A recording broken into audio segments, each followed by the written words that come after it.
Because there are more transgender people in the US than you might realise. One study estimates that nearly 700,000 American adults are transgender.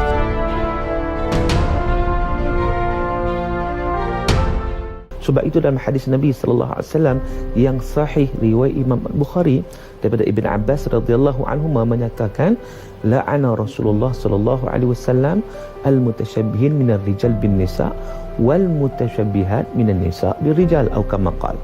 Maksudnya Rasulullah sallallahu alaihi wasallam melaknat golongan lelaki yang meniru kaum wanita, yang berperwatakan wanita, sama ada memakai perhiasannya, memakai pakaiannya dan seumpamanya. Begitu juga wanita dilaknat juga kalau meniru kaum lelaki.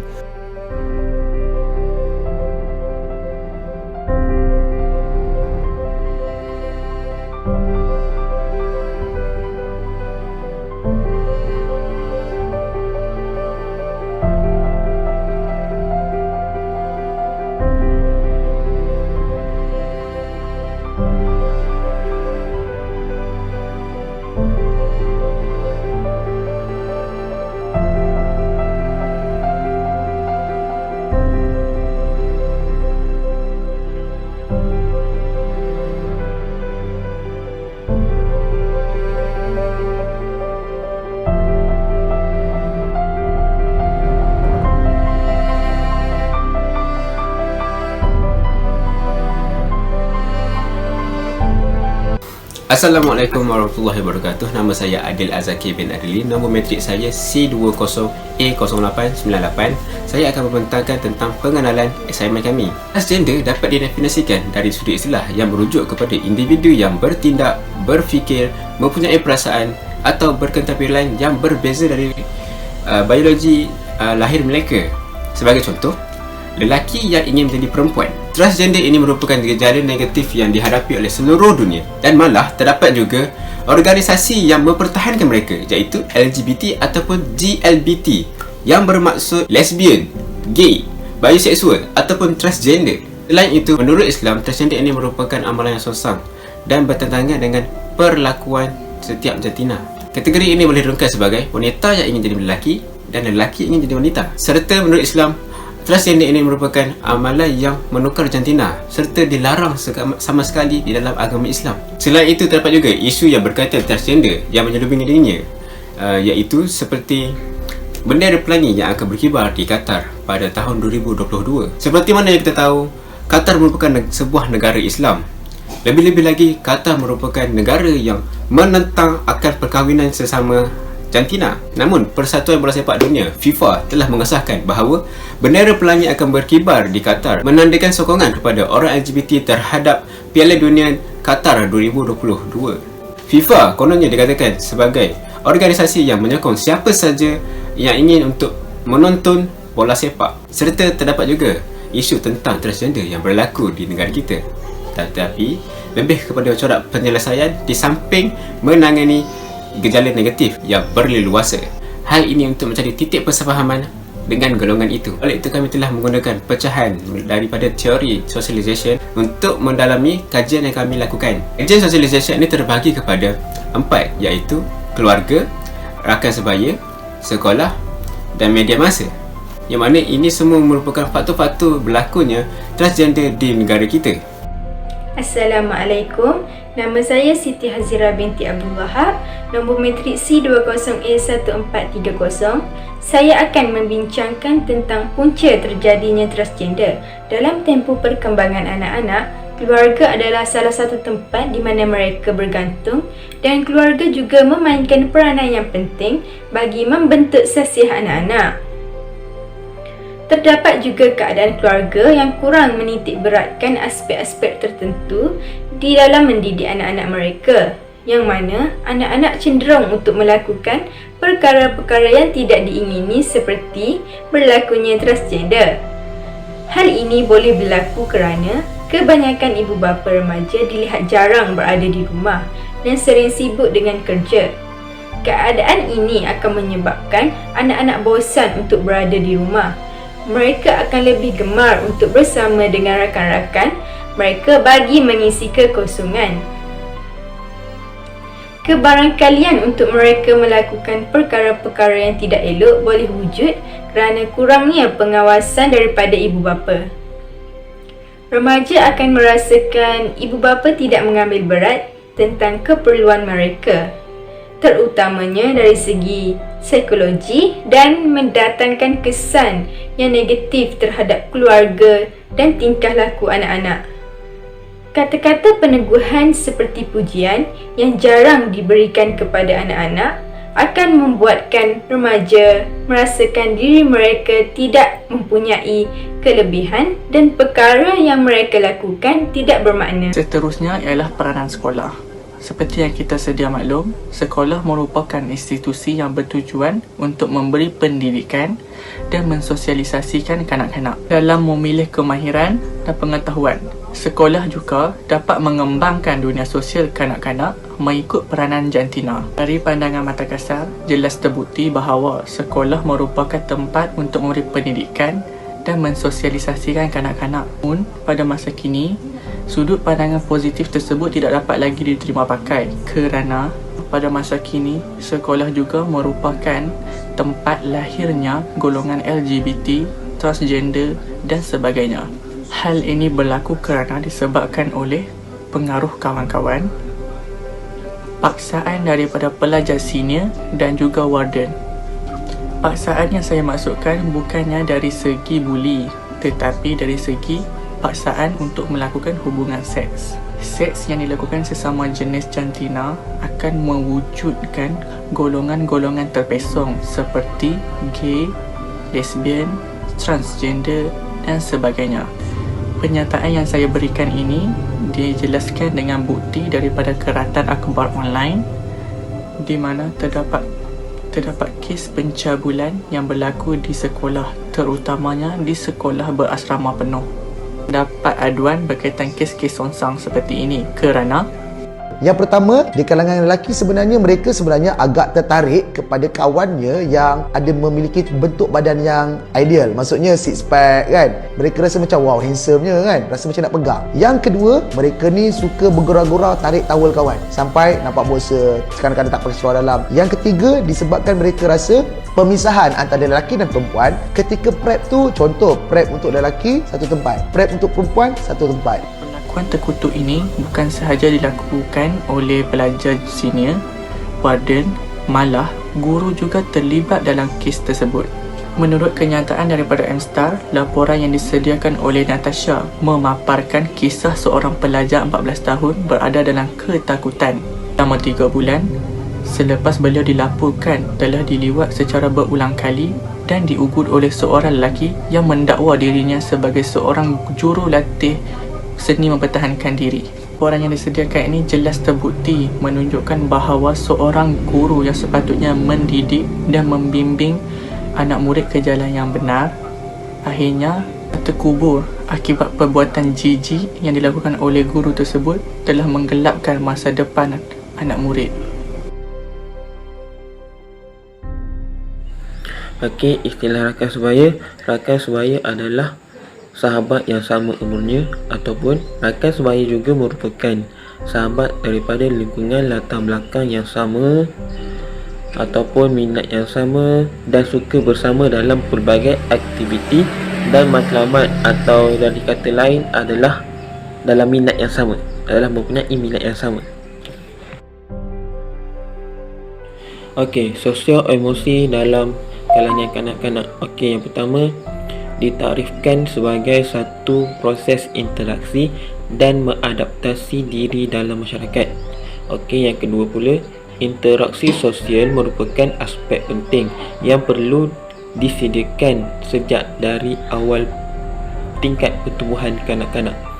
Okey, dan yang ketiga, interaksi sosial dia akan hadir melalui bagaimana cara kanak-kanak itu dibentuk, sama ada secara langsung ataupun secara tidak langsung.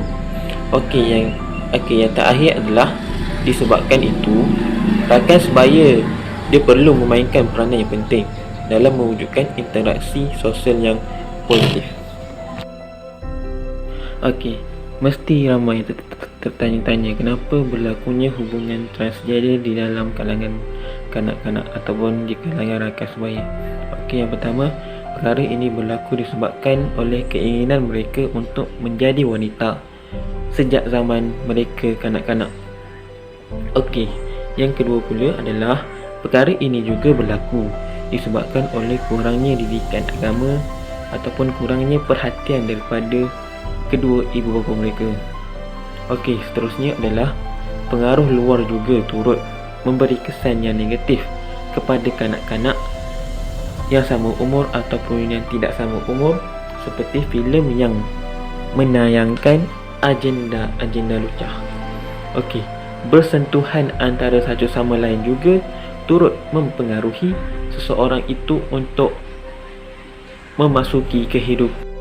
Okey, kebiasaannya filem barat dia mempunyai kaitan dengan kehidupan transgender. Sebagai contoh, filem Avatar adalah salah satu filem barat yang menonjolkan aspek-aspek transgender. Oleh itu, tidak mustahil remaja zaman sekarang akan mempengaruhi fikiran mereka untuk melakukan perkara-perkara tersebut bersama-sama rakan-rakan yang ada di sekeliling. Okey, ada satu keratan akhbar yang menceritakan, iaitu menurut Timbalan Pengarah Keluarga, Sosial dan Pembangunan JAKIM, Dr. Muhammad Izwan Mat Yusof berucap pada seminar peradaban dan kecelaruan gaya hidup kontemporari di Georgetown. Beliau menyatakan bahawa kedudukan transgender berlaku dalam beberapa kes, iaitu mereka dalam kurungan rakan sosial diliwat oleh rakan sendiri ketika bersekolah di asrama. Sekaligus ia juga mengakibatkan wujudnya faktor-faktor ketagihan seks jenis dan bertukar menjadi gay. Hai, Assalamualaikum warahmatullahi wabarakatuh. Nama saya Nur Syifa binti Azhar, nombor matrik C20A1381. Dan pada hari ini saya akan mengulas topik media massa yang mempengaruhi transgender. Okey, apa maksud media massa? Media massa ialah alat yang digunakan untuk menyampaikan maklumat kepada orang ramai. Di mana individu transgender akan sering menggunakan platform media massa untuk mencari maklumat dan sebagai panduan kepada mereka untuk berubah jenama. Dalam topik saya, terdapat dua jenis platform media massa yang sering digunakan oleh individu transgender, iaitu yang pertama melalui laman web, iaitu website yang dicipta oleh transgender yang telah berjaya menukarkan jenama mereka, di mana melalui laman web ini terdapat satu jenis aplikasi laman web yang digunakan oleh komuniti transgender, iaitu Tumblr. Tumblr ini digunakan oleh blogger-blogger di mana dijadikan tempat luahan perasaan pada mereka yang mengalami tekanan emosi. Individu transgender ini akan lebih berasa selesa dengan komuniti tersebut, mengekalkan identiti serta hasratnya kerana mendapat sokongan daripada komuniti transgender itu sendiri. Okey, yang kedua, bagaimana media massa mempengaruhi individu transgender dapat dilihat melalui pembinaan YouTube channel oleh individu transgender. Okey, dalam huraian ini saya dapat mengulas 4 jenis teori yang digunakan oleh Matthew G. O'Neill bentuk-bentuk video yang dihasilkan oleh individu transgender ini. Okey, bentuk yang pertama, video yang dihasilkan oleh transgender yang telah berjaya, iaitu mereka akan menerangkan proses secara alami bagi seseorang yang ingin merubah kepada transgender, iaitu bermula daripada proses terapi hormon, proses pembedahan jantina, dan akhir sekali mereka telah berjaya mencipta identiti mereka sebagai transgender. Okey, teori yang kedua oleh Matthew G. O'Neill menyatakan bahawa individu transgender memperolehi bentuk video untuk mengubah perspektif luaran mereka. Mana video itu ialah video tutorial DIY gender. DIY gender ini menyarankan kepada penontonnya bagaimana langkah-langkah untuk berpakaian seperti apa yang mereka harapkan. Contohnya, daripada lelaki ingin menjadi pada wanita. Dalam tutorial tersebut, mereka memberi cara mengikat dada bagi menampakkan bentuk tubuh seperti wanita. Teori Matthew G. O'Neill yang ketiga menyatakan bahawa bentuk video yang dihasilkan oleh transgender, mereka ini menghasilkan pula cara untuk mengatasi diskriminasi yang berlaku dalam kalangan masyarakat, di mana yang kita tahu masyarakat sekitar sememangnya tidak menyokong budaya transgender ini. Mereka sering dikecam dan YouTuber tersebut akan menyatakan cara untuk mengatasi masalah tersebut, cara-cara untuk tidak menghiraukan apa pandangan masyarakat terhadap komuniti transgender itu sendiri. Dan teori yang terakhir ialah YouTuber transgender ini akan menghasilkan sebuah video di mana memaparkan selebriti transgender yang telah berjaya mengubah identiti diri mereka. Keadaan ini menyebabkan individu transgender itu sendiri mendapat semangat di mana mereka ada seseorang untuk ikuti.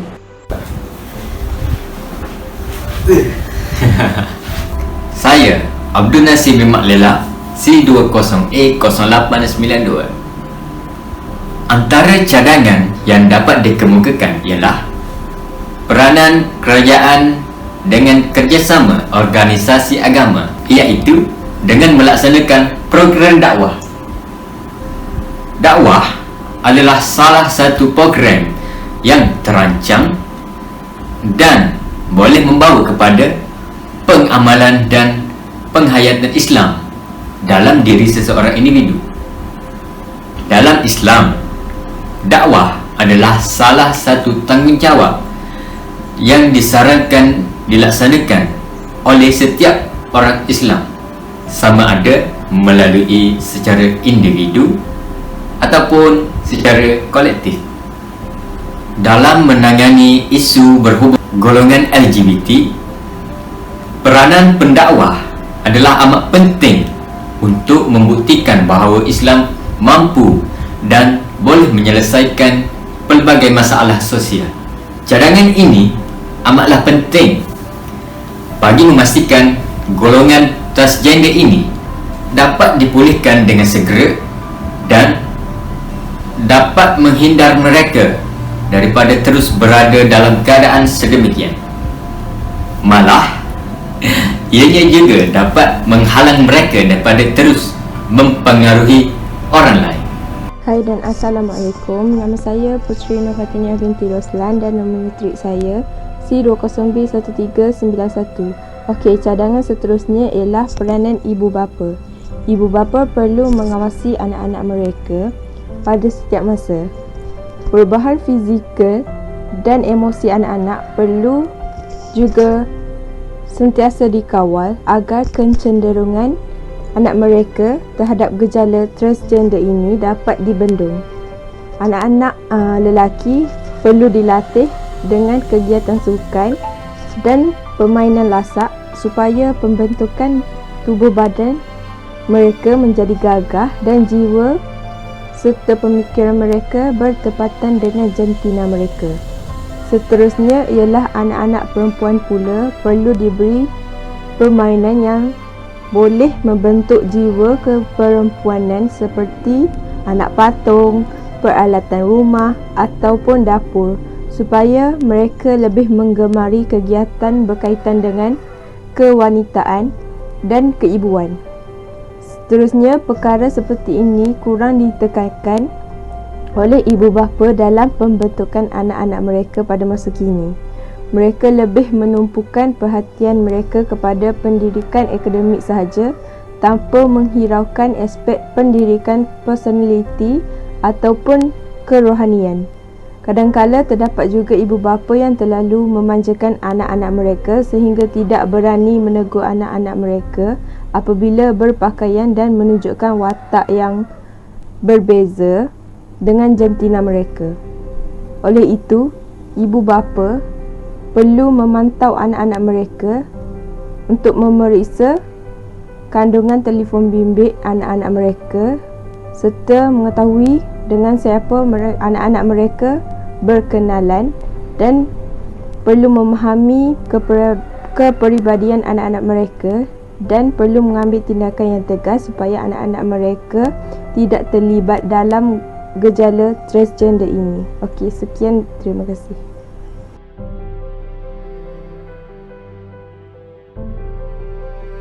Assalamualaikum warahmatullahi taala wabarakatuh. Nama saya Muhammad Hafiz bin Muhammad Fauzi, nombor matrik C20A1108. Hari ini saya akan menerangkan tentang cadangan untuk mengatasi isu transgender ini melalui peranan pertubuhan bukan kerajaan dan masyarakat. Pertama sekali, pertubuhan Islam bukan kerajaan perlulah meningkatkan penganjuran kempen kesedaran, seminar dan bengkel mengenai isu transgender ini. Hal ini sangat penting kerana ramai dalam kalangan masyarakat yang memerlukan pendidikan dan pendedahan yang teliti mengenai isu transgender ini dengan lebih lanjut dan mengetahui cara-cara untuk mengatasi isu transgender ini. Dengan kaedah ini, penyampaian maklumat mengenai isu transgender ini dapat disampaikan dengan lebih efektif dan efisien kepada setiap golongan masyarakat. Seterusnya, penyampaian maklumat mengenai isu transgender ini juga boleh dilakukan melalui media massa seperti radio, televisyen, filem, rakaman muzik dan internet yang memaparkan maklumat secara elektronik. Pendekatan ini sangat penting kerana ramai dalam kalangan masyarakat, terutamanya golongan muda yang bergantung sepenuhnya kepada bahan-bahan elektronik untuk mencari ilmu pengetahuan atau maklumat pada zaman moden ini. Misalnya, isu transgender boleh diselitkan dalam drama televisyen dan filem di mana mesej yang baik dapat disampaikan dengan lebih cepat tanpa sebarang halangan fizikal. Sehubungan dengan itu, masyarakat juga perlu memainkan peranan dengan memboikot segala barangan yang mempunyai kaitan dengan isu transgender untuk memastikan setiap medium bebas daripada mempromosikan transgender. Dengan kaedah memboikot ini, golongan transgender berkemungkinan besar terpaksa mengubah cara hidup mereka dan kembali ke jalan yang benar. Tegasnya, golongan transgender ini juga dapat dikurangkan dengan kerjasama antara pertubuhan bukan kerajaan dan golongan masyarakat. Itu sahaja daripada saya. Sekian, terima kasih. Warahmatullahi wabarakatuh. Nama saya Muhammad Mukhlis Afiq bin Mazlan, memegang nama matrik C20A1131. Hari ini saya akan membentangkan cadangan untuk mengurangkan kadar LGBT di negara kita. Cadangan yang saya akan kemukakan ialah penggubalan undang-undang berkaitan LGBT. Di bawah penggubalan undang-undang LGBT ini, saya memberi 4 poin untuk mengurangkan LGBT di negara kita. Yang pertama ialah untuk mengelak bersalah laku daripada melakukan kesalahan berulang. Undang-undang ini juga bertujuan untuk menjaga peraturan dan ketertiban dalam masyarakat supaya lebih berdisiplin dan mengetahui antara halal dan haram dalam perbuatan seharian. Yang kedua ialah menyekat segala kegiatan dan aktiviti transgender. Tindakan menyekat segala aktiviti dan yang mempunyai unsur-unsur transgender atau mempromosikan isu transgender perlu dilaksanakan secara menyeluruh agar dapat dikurangkan dari semasa ke semasa. Sekiranya sesuatu program LGBT dianjurkan di premis-premis persendirian selain di tempat-tempat awam, maka Akta Perhimpunan Aman 2012 tidak lagi terpakai. Selain itu, sekiranya program tersebut melibatkan orang Islam serta terdapat unsur-unsur yang tidak bermoral yang menyalahi undang-undang syariat Islam, pihak berkuasa agama dan kerjasama polis dan pihak berkuasa tempatan boleh melakukan serbuan dan tangkapan untuk pendakwaan di mahkamah.